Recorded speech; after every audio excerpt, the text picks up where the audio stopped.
Hello and welcome to Weird Heat. I'm Brian Altano. This is Max Scoville, and Weird Heat is a show about concepts and ideas where we take one of them and we tear it apart and unpack it and put it back together and hopefully try to figure it out. Technically, every show is a show about concepts and ideas. Anyone that isn't is pretty much music. Did you get your pot card re-up? Yeah, dude. Today we're talking about health, the concept of health, what it is. I feel like that's a big one.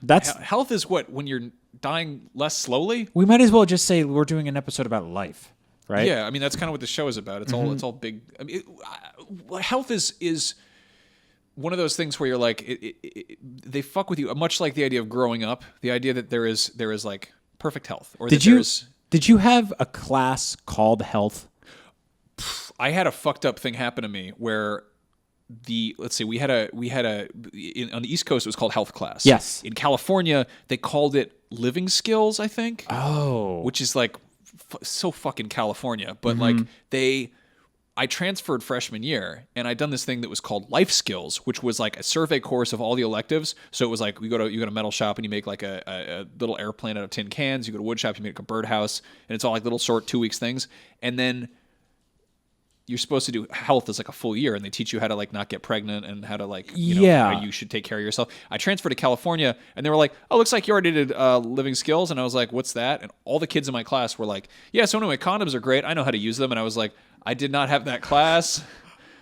I don't know what's wrong with my body. Because health class for me started in first or second grade, and it was around the same. It was, I guess, the same kind of thing, right? Where how is that not a fucking prerequisite constantly? How is health and not like a everyday, every year class? Maybe it is. I don't really remember how often. Absolutely isn't. It's like a special occasion. I guess you're right. They roll it into the class where they teach you dodgeball.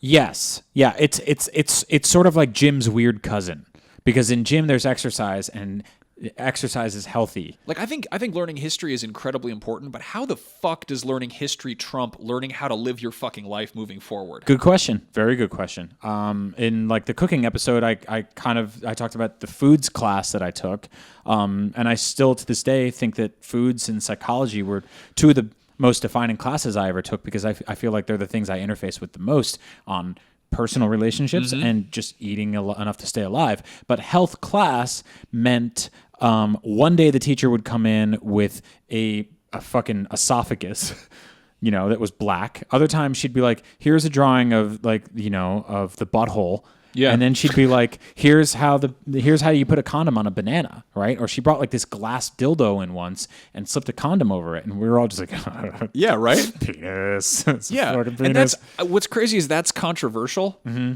I think that the idea that health is like a controversial subject, because I guess when you get down to it, the idea of health, it is a moving target. Yeah. It is tied loosely. It's effectively practical science. It is how you take scientific research of the present day, or sometimes if you're I don't know, the fucking Jenny McCarthy of a very bad day, and you apply it to your everyday life. You take it is how you inform your worldview about how to stay alive longer. It's like this sort of weird educated survival.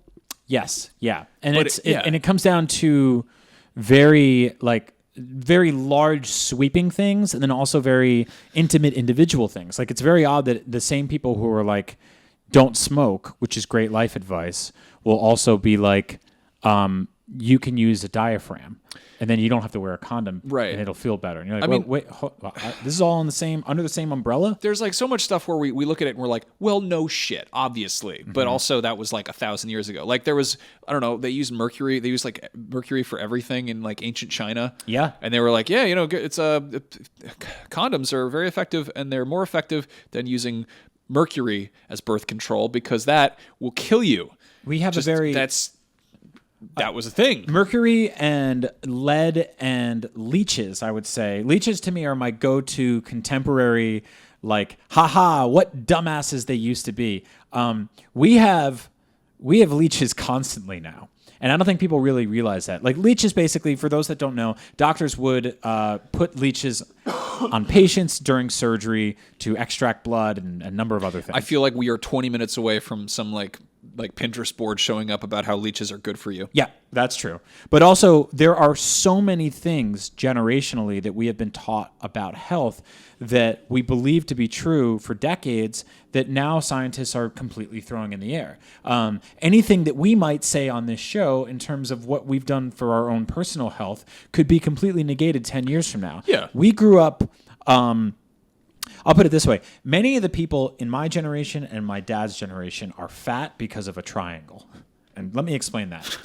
In the, I believe, 70s and 80s, I grew up in the 80s, so I'll put it there, we had something called the food pyramid. And the food pyramid was just a triangle where different shapes of the pyramid combined to make the giant shape of the triangle. So it would basically have lines down the middle of it and create different compartments. Imagine I'm walking into a massive pyramid in Egyptian time, and you open up one room, and the room on the bottom is just like, it's all meat. And you're like, oh, great, that's awesome. And then the next room over, it's all vegetables. And then above it was all bread, just tons of bread. And the next to that was just milk and cheese and all this other stuff. And then the top floor was basically just snacks. Just like fucking Lil Debbie just had an entire... Yep. She had the top of the pyramid. And now imagine the Egyptian guy going like, here's what I want you to do. Every single day, open up the front door to my pyramid, go in each room, and just eat some of all of it. And you'd be like, really? You want me to have some of the snacks every day? Sounds like the best arcade game. Yeah, it sounds really good. Food pyramid. Mm-hmm. And this is around the same time where the U.S. government and governments in other countries were telling you that fat is the worst thing in the world because fat makes you fat. That's an easy thing to say. If you look down and you're like, I'm fat, and someone's telling you you're eating fat, then you go, well, I'm going to stop eating fat. I'll eat bread. Bread doesn't have any fat. And so we're not going to get into bro science in this episode or anything, but what I will say is that food pyramid has largely been thrown in the trash recently, and that the fat is bad for you argument has also gone away. Like, so in America, we have a especially big problem with carbohydrates. We literally have amber waves of grain in our national anthem. Yeah. Like or America is beautiful or whatever. Mm-hmm. Like there is such a deep, tightly wound. Like we had a fucking civil war over effectively the sugar industry. Mm-hmm. You know, like who's gonna harvest the sugar? Like that was like we love the grain, we love the sugar, and it sticks around to this day where people were like, I mean, the grain stuff, the emphasis on bread was because there was a grain lobby. Yeah. A lot of people they made money by making wheat. And if somebody came along and like, hey, don't eat so much wheat, they'd be like, well, who's going to buy our wheat? We have to sell wheat. Got to sell that wheat. Corn, you know, so like the reason I bring all that up is because, as Max is saying here too, like this is something that in our generation, you know, we had to get information passed to us that were like, that's the way to do it. Scientists have figured out, they know it. I went to a birthing class recently, and they talked about like the first few months of parenting, and they were like, what book are you guys reading? And a bunch of people in the class waved their hands, and they're like, oh, we're reading this book from 2002. And the lady was like, half the shit in that book is basically outdated information now. And I was like, how much have we learned about babies in the last 14, 15, 16 years? And they're like, oh, if you when you're swaddling them and you wrap them in the blanket, if you do it too tight, it actually constricts the growth in their arms, and you know they historically need a little more room to move around, and so you don't want to tighten them up too much and make them look like little baby burritos, because then they'll become insular people for the rest of their life. All this crazy shit. That's in the last 15, 20 years. So health is a moving target. Yeah, health is a moving target. I think it also is because it's so tied so closely to sort of human society, which includes shit like weird corruption and greed and maliciousness and just flat out idiocy. There's sort of this like 2 steps forward, 1 step back, but then like fucking 18 or 19 steps off to the side in different directions. Yeah. I mean, we're seeing the health class conversation with the condom and the banana, the fact that is a conversation, or an argument even, the fact that the idea of teaching kids how to put a thing on their dick that keeps them from getting fucking AIDS is a controversial subject. Like, I don't, like, how much shit do you learn how to do that you don't actually really ever use? Algebra. Exactly. Like, teaching people algebra shit like that, like, is that necessary? No, not. Well, I don't like. Maybe the entire thesis of math class growing up was like, you better learn this because you won't always have a calculator with you. Mm-hmm. Well, we fixed that. We always have calculators with us everywhere. There are phones. If I'm in a place without my phone and I'm like dying in the woods, algebra probably won't help at that point. I'll still need a phone to call somebody. or I'll have to start a fire. But learning how to put a condom on in health class is some pretty important shit because, I guess I can look it up on my phone. Yeah. Like if I'm about to have sex with somebody for the first time, I can run into the bathroom and watch a YouTube tutorial. I mean, the fact that we have these, like, we're clinging to these, like, fucking just, like, shitty draconian, like, rules about what health secrets we should know and shouldn't know. The fact that, like, that's... I don't know. I guess the bottom line is that there are no fucking grown-ups. There are no such thing as grown-ups. There are scared older people, and there are young people who maybe pay more attention, but they eventually become scared grown-ups. Yeah. Scared older people. Like, and we like, again, going back to what I was saying about health being this thing that isn't, like, there's no perfect health. There's no such thing as perfect health because you are going to die no matter what. Yes. You're always going to die, and your health will always deteriorate. So you can have, like, best case scenario health. Like, you can take care of yourself. I've got, like, fucking allergies or something, or I'm getting over a cold, so I don't feel like I'm at perfect health. But I went to high school or middle school with a girl that she got hit by a car while jogging. My dad had a friend that died of an aneurysm on the treadmill. I mean, like, there's that idea that, like, you can get killed while making yourself healthier. Oh, totally.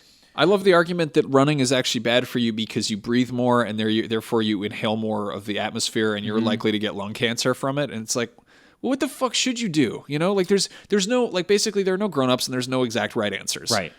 You got to do your best. You just recently became very healthy. For context, when I met you, you were a very heavy set, scruffy man. You introduced me not introduced me to vodka, but you were if you were paid off by the vodka lobby, you'd be pretty set there. Yeah, you were into it, but I BitTorrented the discography for you. Yeah, like, I don't know, we smoked menthols. Like, you were not a healthy dude. No, and you fixed that a lot. Yeah, that was weird because I used a lot of those things to define who I was. Like, it's like, oh, it's Brian Altano. He's a fat Italian, chain-smoking alcoholic, and that's where his comedy comes from, right? And, like, little by little, like, I quit smoking. And then I started drinking less. And then I started eating better. And then I lost a bunch of weight. And I realized on the other side of it, oh, I'm still the same dude. Like, I'm still the same guy. I'd actually argue that I'm probably more focused and sharper now than I ever was, without being in this big foggy haze. I think a lot of people don't really realize, and I definitely didn't realize, that I was operating at about 50% for most of my life. I was like this kind of, like, shitty car that had nails stuck in the tires and, like, dust in the vents and all this other stuff and needed an oil change. And I went in and basically pared down a bunch of, like, I kind of stopped and said, like, what the fuck are you doing here? And I flicked out my last cigarette, and it was 6 years ago. What is it? 6 years ago today.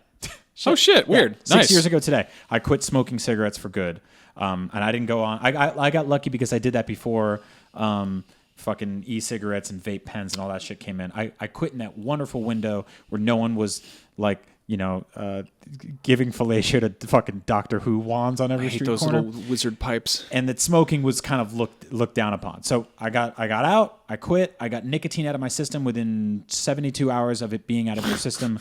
Your body now starts to flip out over all the other little carcinogenics and all these other little additives that are in cigarettes. And from there I said, okay, I'm going to drink less because I'm getting older and it's fucking me up. Coming into work hungover is hurting me. But about a year and a half ago specifically, I was at my in-laws' house and I saw they had this cookbook called Whole30. And my mother-in-law was a foods teacher, a cooking teacher. And she said, I got this. It's like a cookbook and it teaches you how to cook really delicious, healthy things. And I was like, I love cooking and I want to lose some weight. I hate how I look. Like, I would wake up in the morning and look at myself. I'd see myself on camera. I'd read comments, and I just got disgusted by it. I just got sick of myself. It wasn't really what other people were saying as much as it was, like, I would see pictures of myself, and I would just be like, you can do better than that. You didn't feel good. Yeah, I didn't feel good. And I think one of the things that really tipped me off was when my wife and I got married, my mom and her mom put together this, like, DVD to like play at, like, this party thing we had in New Jersey for everybody. And there was pictures of me as a kid and in high school. And I was like 150 pounds. I was skinny as shit. Yeah. I wasn't a fat kid. Like, it's weird. And so I got this book. It's called Whole30. And I was like, I immediately realized, oh, this is an entire list of things that you can eat for 30 days. And I was like, well, that feels like a challenge or like a game show. You did it this year too. I did it this year. Like, it's weird, right? Because immediately, I think one of people's biggest barriers for health or dieting is A, they see it as a fad-based thing, and B, they see it as a list of things that they can't have anymore rather than a celebration of the things that they can have. And I was able to break that down in my mind. Instead of saying like, you can't have this, you can't have this, you can't have this, I said to myself, oh, I can have steak and eggs and spinach for breakfast, or I can have like a whole rotisserie chicken for lunch, or for dinner I can do like pulled pork and salad and all this other stuff and roasted vegetables. And so Whole30, I've talked about it before. I don't want to get too preachy on it. Just if you're into this, you can buy the main book on Amazon. The key thing of that is it changes your relationship with food. Yes. And it's not so much. It doesn't feel like Lent. It doesn't feel like you're here's a list of here's a punishment. It's not parochial. You know, it's very like it's. Hey, try it this way instead. I heard it described to me as, and this is kind of corny, but it works, as sort of like at the end of the Matrix when Neo can see all the code. That's totally true. Yeah, It's kind of like that, where all of a sudden you walk around and you start realizing that like many of us are fat. In America, many of us are overweight. I'm still a little bit overweight. We struggle with it because of personal choices, but also we have it really fucking hard because our environment is constantly pressuring us to eat and to get fat. Back in the 1940s, 1950s, way before that, food could only be eaten at home or at designated areas where you had to purchase it, restaurants, bars, stuff like that. Nowadays, everywhere you go has food. Everywhere. Every store has vending machines. Yeah. Everywhere sells snacks. The gas station has food. Like, what does it tell you that as a society, like, big problems are, I mean, in America anyway, are obesity and overpopulation? Yeah. Like, that means that as a species, we're doing too well. Yeah. We're doing too well. Yeah.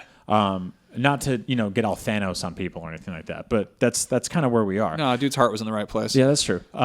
He should have just doubled the resources. Yeah, that would have been if he had a magic hand. But no, yeah, it's weird how much stuff we sort of take for granted.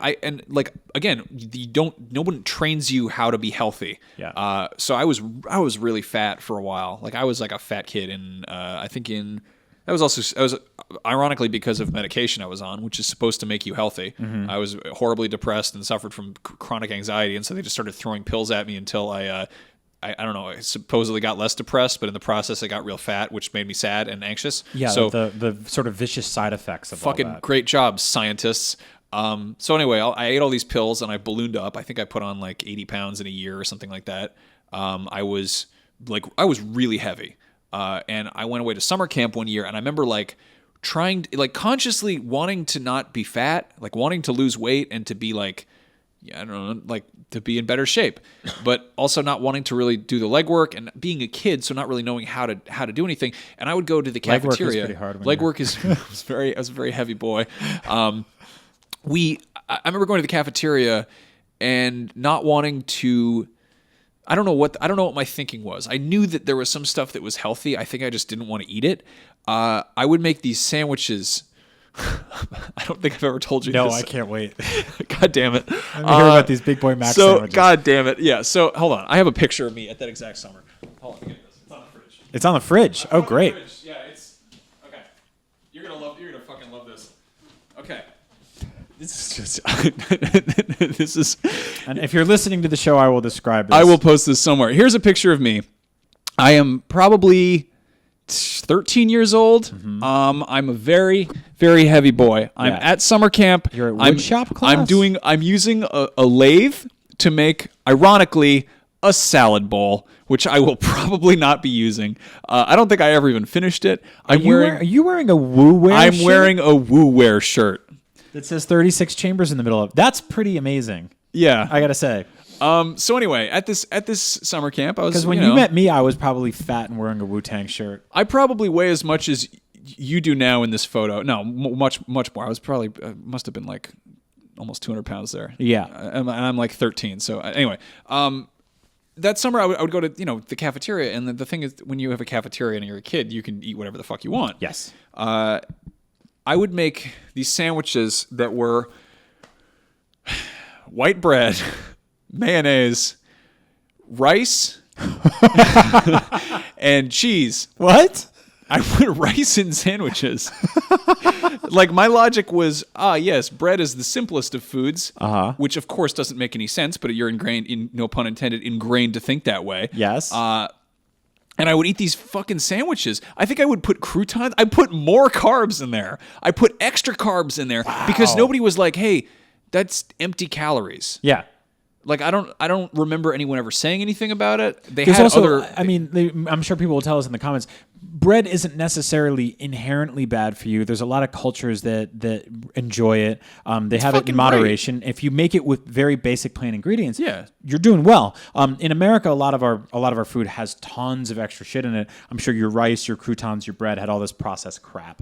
Yeah. That is a fucking hilarious sandwich. Yeah, so it's like, I mean, if you're not trying to be healthy, I recommend this great sandwich. It was a real treat. If you're trying to bulk up, that's a good way to do it. Like, it was, I should have just been eating like packing materials at that point. You know, it was just like literally stuffing. Like, putting croutons in a sandwich. Are you fucking kidding me? But it's like a bread sandwich. All you really did was combined ingredients you had at home. And I think that our idea of like food that's really bad for you is decadent desserts or stuff that's deep fried. You took some basic stuff you had at home. You made a sandwich. that was stuff that seemed to me to be healthy. Yeah. Like, I thought, like, this is sort of what grown-ups, I mean, it's kids are stupid. Like, I was a stupid kid, and no one had taken the time to be like, hey, here's like the importance of vegetables. Here's what nutrients are. Here's how your body processes stuff. And again, we might be totally off base on some of that. I think they just figured out there's like a new organ we don't know about. Oh yeah. They found this shit. They found out that the goo in your body that holds your organs together is technically an organ. Sweet.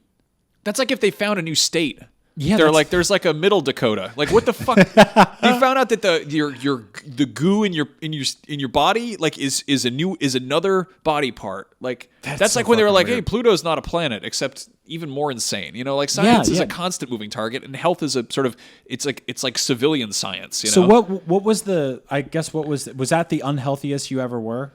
It's weird to quantify, right? Because I think about the two unhealthiest times I ever were on complete opposite ends of the spectrum. When I was 17, I moved to New York City. I spent maybe $4 a day on food. I would basically have there was a pizza place around the corner for me that had dollar slices. I would get 2 slices and a water, and then I would spend the rest of my money on alcohol and cigarettes. Yeah. But I wasn't fat because I was barely eating. The cigarettes were probably making me sick, and I was walking everywhere because I lived in New York. No, I mean that's kind of how I lost a lot of weight. This is weird. I somehow managed to lose weight by drinking a lot of Mountain Dew. I don't think that was exactly it, but like, so I lost a ton of weight because I got off all this medication I was on, for starters, and then I started actually having a social life, and I started growing. I grew taller, and my fat stretched out. I'm still like kind of a fat kid. You can't see it because I have like a very narrow skeleton, like a bird. And I would spend all day, like in the summer, like, I don't know, whenever I didn't work, I just run around with my friend. I would go to 7-Eleven and I would get the double gulp, which is half a gallon. I would drink half a gallon of Mountain Dew, and that would be my intake for the day. That would be like almost I would have like one meal and then that, which is probably, I don't want to do the math on how many calories that is. Oh my God, yeah. It is a literal bucket of sugar. It is one of the least healthy things you could eat. And I think I'd started smoking at that point. Yep. But I'd just be walking like, I don't know, 3-4 miles a day and consuming like a bucket of sugar. So I was like some kind of hummingbird. Like, You're probably burning it off, yeah. Yeah, and I don't know. I didn't drink alcohol yet, and eventually I discovered alcohol. And then I don't know. In college, I would do the same thing you did, where I lived around the corner from a 24-hour Carl's Jr., which I get scared thinking about it now because I would go in there at like 4:00 in the morning when I couldn't sleep because of like horrible depression or whatever, and I'd go in there and I'd get like their cheapest hamburger, which was like 2 for $3 or something, and I would just eat these hamburgers, and then other than that, I'd be like drinking $6 whiskey and fucking 40s, and cigarettes. Yep, that'll do it. And I remember like being miserable, being horribly depressed, and talking to my dad, and he's like, in the most sort of well-meaning, fatherly sort of way, he's like, "Well, are you eating?" And I was like, "Yes, I'm eating. I had an Old English for dinner, and then I had for my 4:30 nightmare meal, I had my usual double hamburgers, my famous stars or whatever. Yep. And at the time, I was like, well, part of the reason when you see like homeless people who are fucking out of their minds and just are miserable wrecks is they're probably starving. Yeah. And when you don't eat, like, think about, we're like, oh, I got hangry. I had to have a Snickers. I was hungry. Like, imagine if you just straight up weren't fucking eating. Yeah. Like, that makes you go crazy. Yeah, that makes seriously. your brain starts falling apart. Like, I mean, that's why the intermittent fasting thing is so weird, because it just started, people I think have started regionalizing that in their own lives. The idea of going like 10 hours without food is fucking insane to some people. Like, you wake up, you eat, then lunch comes around and you eat, and the dinner comes around and you eat, and you always have those things. I would say the unhealthiest I ever was in 2007. I moved back to New Jersey. I was driving everywhere. I was drinking every night. I never had to walk, and I was eating nothing but like carbs, like pizza, hamburgers. I also was just like, oh, you know what is a good drink for my age group right now is let's see, let's do Jack and Cokes.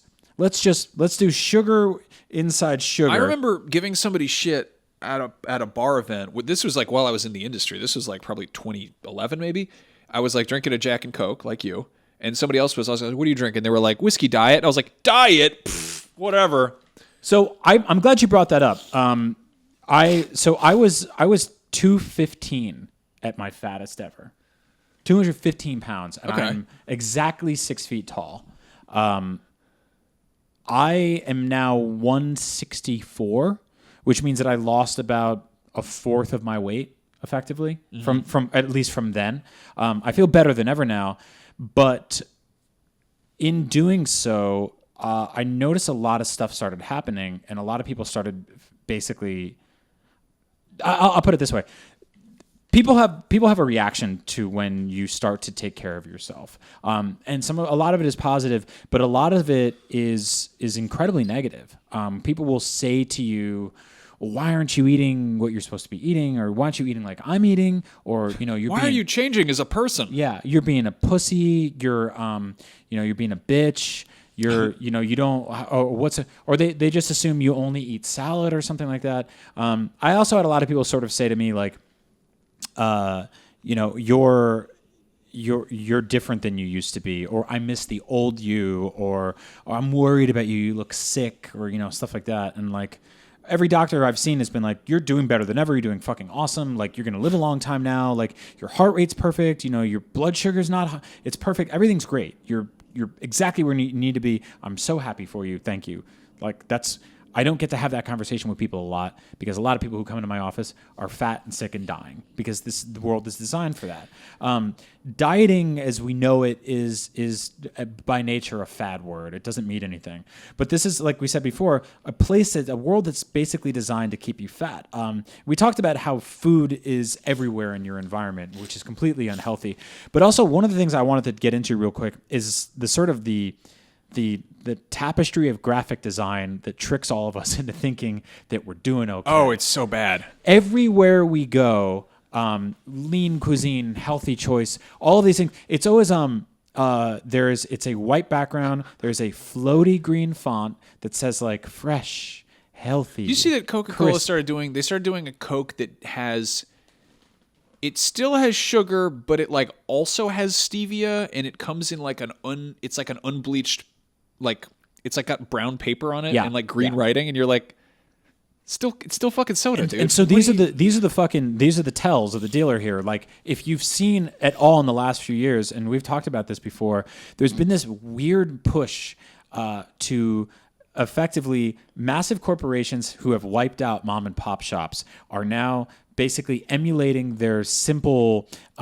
hand-woven exposed brick tendencies. The chalkboard. I went to like at Taco Bell's branding. Their whole thing now. They have chalkboards that say like fresh chalupa, and then there's a burrito, and it's got brown paper around it, and it's wrapped. And there's like they took a straw yarn type thing, and they tied it. It'll never look like that when you order it. Even McDonald's, they have like it's like a hardwood table that this guy, this like exposed exposed wood, this lumberjack cut down with his bare hands. And in this family, we hunt, we gather, and we cook. And they just dump McDonald's French fries on it. And all of that, like exposed brick, hardwood, chalk, floaty green font, fresh, zesty. It looks less artificial than like neon yellow lightning where bolts everything used to look like the fucking like the Norbit DVD cover. Yeah, you know, it's just like that fat Eddie Murphy font, that big thick red Shrek, like where it used to say Shrek but in food. You know, like we don't do that anymore because now it's so much easier to convince people that they're eating healthy because. The trick is if you look at the packaging on the front, it's fine. But when you flip the label over on the back and you start reading into it, I was having a conversation with somebody about like something as simple as peanut butter. Peanut butter should basically be one ingredient, peanuts. Sometimes two, peanuts and like oil. That's it. Or some salt if you want to get real crazy. Yeah. Maybe 3 ingredients tops. But when you get a lot of things now, you flip it over and you're like, why are there 70 things in here? Yeah. And so it gets very difficult. And so that's something that like Whole30, I think, kind of changed my relationship with food. I'm lucky in that I didn't really grow up a soda guy. We didn't really have soda in my household. I have a tattoo of a bottle of Mountain Dew. So, you know, I didn't either, but I sure as hell broke out of that cage. Well, it's funny because it's like, I don't know, I have a bunch of shirts that have like pizza things on them, and I'm still really into pizza culture and the creation of it and the artistry of it. I don't eat a ton of it anymore. When I do, it's special. I can't remember the last time I've seen you drink a Mountain Dew outside of like. Oh my god! So that's the thing is also like I don't know shit that your body changes too. Yes. Like how you process stuff changes. I got this. I'm still an idiot. I want to point this out. You've been very good. You've been very healthy. I'm still a fucking idiot. Mm-hmm. I went and I got this stuff that was like, it was alcoholic Mountain Dew-ish stuff. It was that Not Your Father's Mountain Ale, which I partially got because it was funny, but also because I wanted to get drunk on alcoholic Mountain Dew, which is a thing that they make because people like me who were once children have grown up and they are adults like me, an idiot. Yeah. So I got this shit that's like, it's effectively just, it's like Mountain Dew with like alcohol in it. And I drank like 2 of them. I felt like I was dying because like I drink like vodka sodas. Like I'll make like a nice cocktail. Like I'll have a beer here and there, which beer is like still unhealthy, but it doesn't have a bunch of sugar in it. Yep. It has alcohol in it, which turns into sugar while it's in your body. That sneaky old trick. But like to have like a sugary alcoholic drink, I was just like, I felt like I was like squinting constantly. Like I was just like, my body's not good at sugar anymore. Like I don't consume processed sugar the way I used to. Like well, that's again, the thing. Like when you take that stuff out, like processed sugar, and you go like a couple days, your body immediately is like, "What the fuck, dude?" It's actually quitting smoking is what taught me how to handle that. Because removing that shit from your system and then going 3 or 4 days without it, you start to go into withdrawal symptoms. You get sleepy, you get groggy, you get angry, and then a week goes by, and you take like a peach, like not a Haribo gummy peach. Not like peach soda, but an actual literal peach, and you bite into it, and your body's like, holy fucking shit. You're in like a Lifesavers commercial? No, it's that scene in Ratatouille where like all that like hippie colors start popping in, and he's just like, Jesus, and he just melts, and he makes that like orgasmic rat face, and he's just like, raw. like that whole thing. That happens to you when you eat fruit, because your body's like, what the fuck, man? Is that real sugar? You I don't know, you adjust to it. You know, it's like it's that creeping normalcy. But like, I don't know, I'll eat like berries and like plain yogurt and granola, which is like whatever, but I'm like used to it, and like that tastes good to me now. And then if I have like sweetened yogurt, I'm like, oh no, it's too much. Can't handle it. It's just a lot. Yeah. Like the Matrix thing, like as Neo, you start to pick up on flavors and colors and textures that you didn't used to know that were there, because that you got so used to having them. And so when you taste something that's like artificially sweetened, you're like, I don't like that. Yeah. Like I can tell that's fake. I've always had a troubled relationship with food and with health. One, because I started off as very scrawny and very skinny, and then I got taller, and then I got fat, and then I lost a bunch of weight. But also because I've seen my father has been in and out of the hospital for health stuff for the last 20 years. He was overweight, and then he lost some weight, and then he gained some weight, and then he had like a heart attack, and then a stroke, and he had a bypass and a quadruple bypass, and like it was just like going there over and over and over again was really hard to watch. And that's one of the things that basically taught me, hey, like there's there's like a permanence to this. There are punishments for like, there's basically things happen. There are results that happen to you when you do bad things to your body for a very long time. But I think a lot of us, like I said, don't really realize that we're punishing our bodies or that we're not operating at 100% or 90%. But one of the things I like to do now, I think I'm settling into my groove of finding where I can be comfortable in the universe of eating healthy, but also allowing myself not cheat meals, because I don't like calling them that, but not beating myself to death every time I decide to go, I'm going to have a glass of wine, or I'm going to have like a burger tonight. Or, I think that, we've said this before, but, everything in moderation, including moderation. Yeah. We have an incredibly complex relationship with food in this country, in this world. Like we said, I think a lot of it is designed to sort of keep you big and fat and hungry. But even beyond health, like food is one huge portion of it because it's what goes into your body. But then there's also like stuff like what gives you cancer? Is it everything around you? It might be. Who knows? And then it might be nothing. And then of course you can be totally fine, and then one day wake up covered with boils.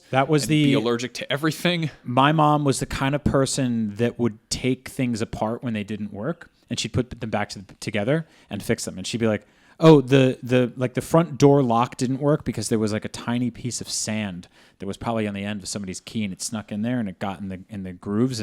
But I fixed it. I took it apart and I fixed it.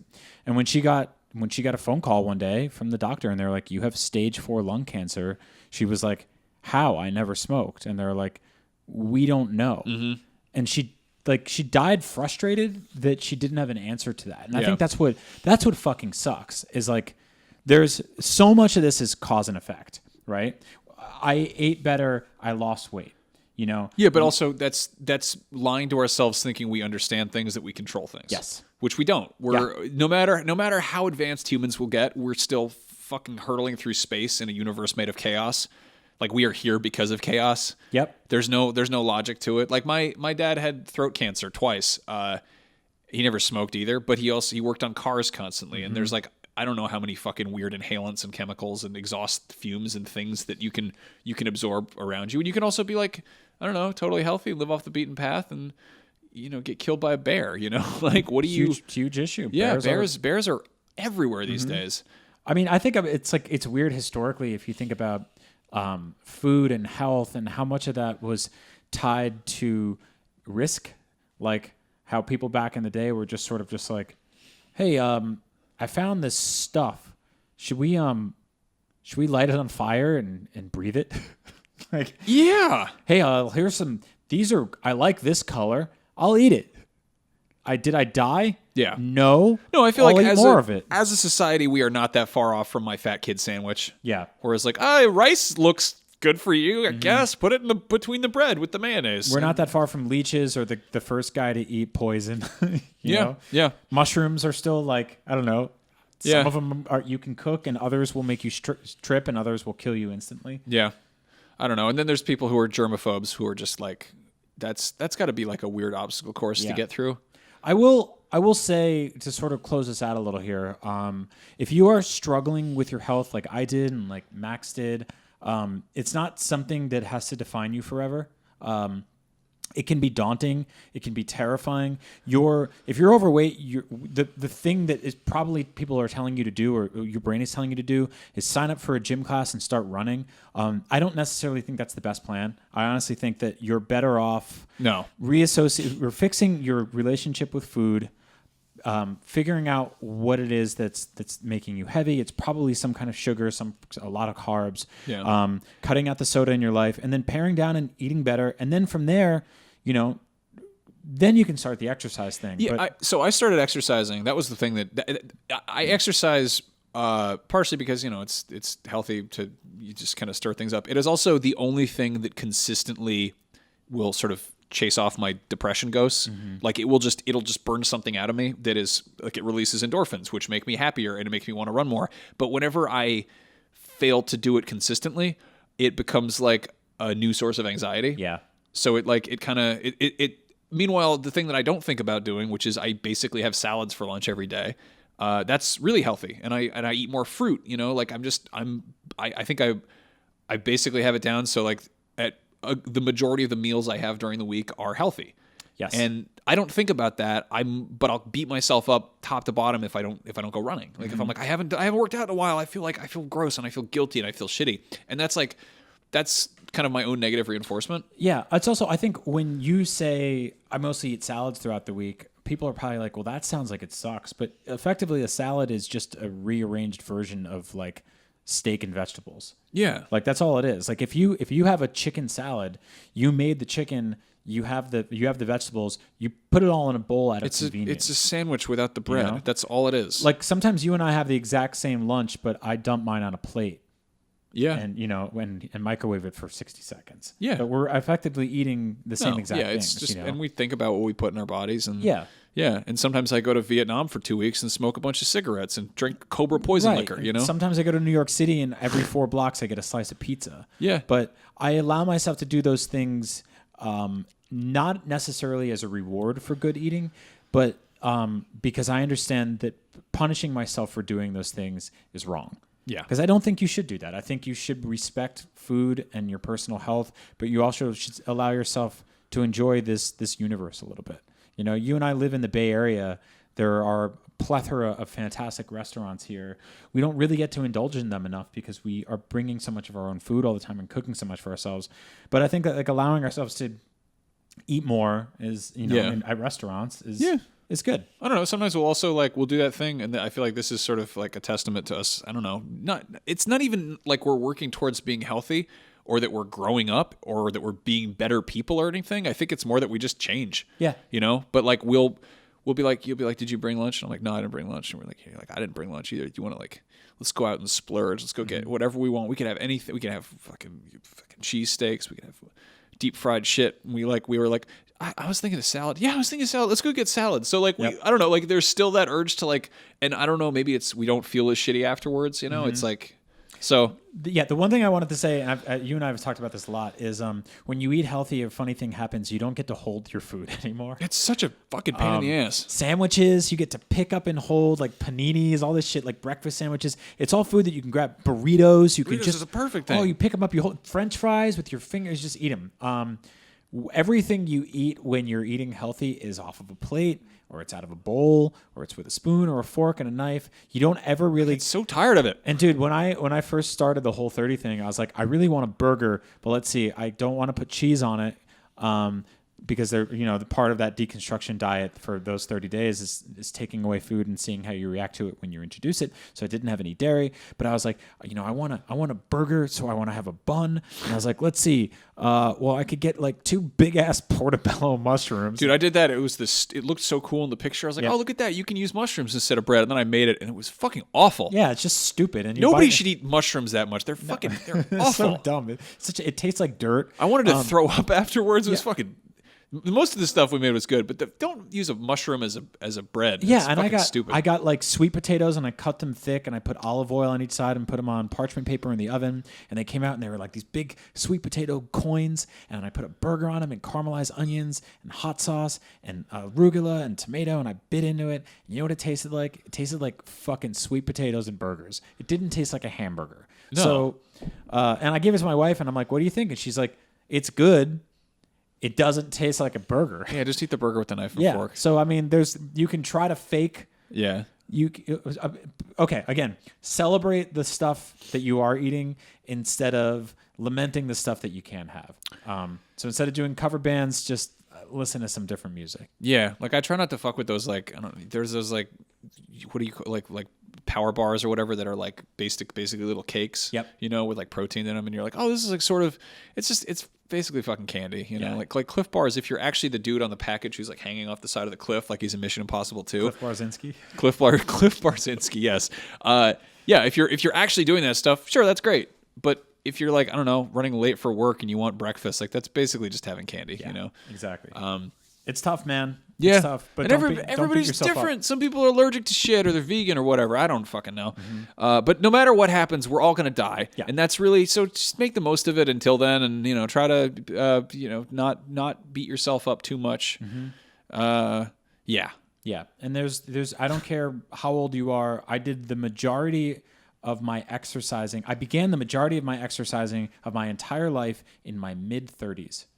So I just woke up one day in my mid-30s and I was like, time to lose weight and go to the gym. And 2 weeks in, I was like, I have the knees of a 70-year-old man. And I went and got x-rays and they're like, you're fine. There's nothing in this. There's just like candy in there. Yeah. You know? You have a Willy Wonka knee. You've got a gummy bummy. Exactly. Yeah. No, So, I mean, you know- what you know what they say? It's like today is the first day of the rest of your life, but so is tomorrow, and so is the day after that. So seize the day and whatever. And watch out for bears. Yeah. If you want to support the show, head over to patreon.com/weirdheat. You can find us both on Twitter. I'm Max Scoville. He's Agent Bizzle. Please, whatever it is you're consuming the show on, whether it's YouTube, where you can see our camera drifting in and out of focus like a sleepy old man, that's a great option. Go subscribe, like, share, whatever on there. We're also on whatever podcast thing you're listening on. So make sure you're leaving nice reviews and clicking all those buttons. And, engage with the media of your choosing, dude. I don't know. You did get a pot help card. Help us continue. I don't need a pot card anymore. It's California. I know, They just it's weird. give it away. It's just free. Yeah, if Free you pot in the find it, streets. it's like it grows out of the ground or something. Anyway, thank you all for listening. We love you very much. And if you have suggestions for other topics we should tackle, we are always happy to hear them. weirdheat@gmail.com. You can also join the Facebook group, facebook.com/group/weirdheat. Go make some friends in there and share what you're working on or your weird, fucked up worldview. That's it. That's it. That's all of the stuff. That's all of the stuff. Every last one of the stuffs. We did it. Thank you for listening, watching, engaging, and consuming our wonderful heat. Yes. Our weird stuff. See you soon.